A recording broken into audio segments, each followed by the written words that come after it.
شرم و حیا یہ انسان کا ایک فطری داعیہ اور جذبہ ہے جس پر اللہ رب العزت نے انسان کو پیدا کیا ہے کہ انسان کے اندر حیا ہے۔ جانوروں میں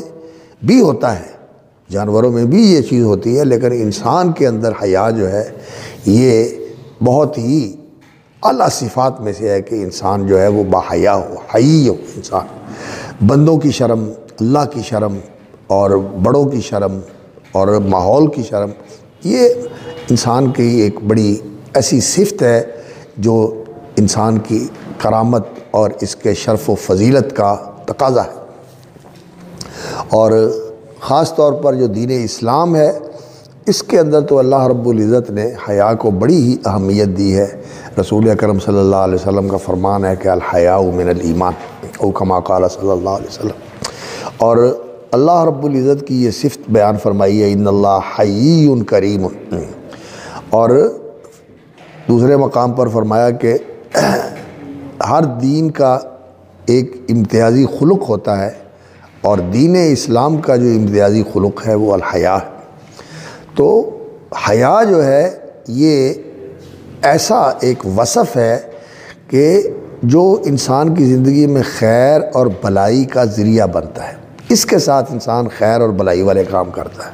جیسا کہ نبی صلی اللہ علیہ وسلم نے فرمایا الحیاء لا یاتی الا بخیر، حیا سے خیر ہی انسان کو حاصل ہوتی ہے۔ تو حیا ایک ایسا وصف ہے جس کی شریعت نے بہت زیادہ تلقین کی ہے کہ اس کی حفاظت کی جائے اور اسے قائم رکھا جائے، اور ہمیشہ انسان کو اس کے ساتھ متصف رہنا چاہیے، بے حیا نہیں ہونا چاہیے انسان کو۔ اور اس کے مقابلے میں کیا ہوتا ہے؟ فحش۔ حیا کے مقابلے میں کیا ہوتا ہے؟ فحش، یعنی انسان جو ہے وہ لوگ کہتے ہیں کہ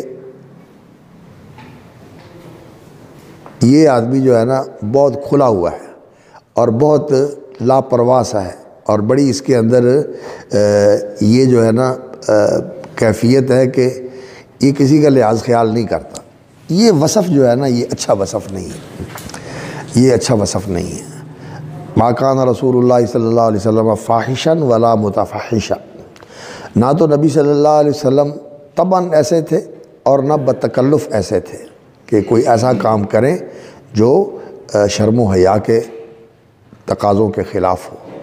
بلکہ کان اشد الناس حیاء، اور نبی صلی اللہ علیہ وسلم تو ایسے شرمیلے اور باحیا تھے جس طرح کی کوئی کنواری خانہ نشین خاتون ہوتی ہے۔ آپ صلی اللہ علیہ وسلم کان اشد حیاء من العذارى یا عذاری، تو آپ صلی اللہ علیہ وسلم بہت ہی زیادہ شرم و حیا والے تھے، کسی کے سامنے بھی کوئی ایسی بات نہیں کرتے تھے جس سے اس کا دل دکھے یا جس سے اس کو تکلیف ہو، لحاظ کرتے تھے نبی صلی اللہ علیہ وسلم۔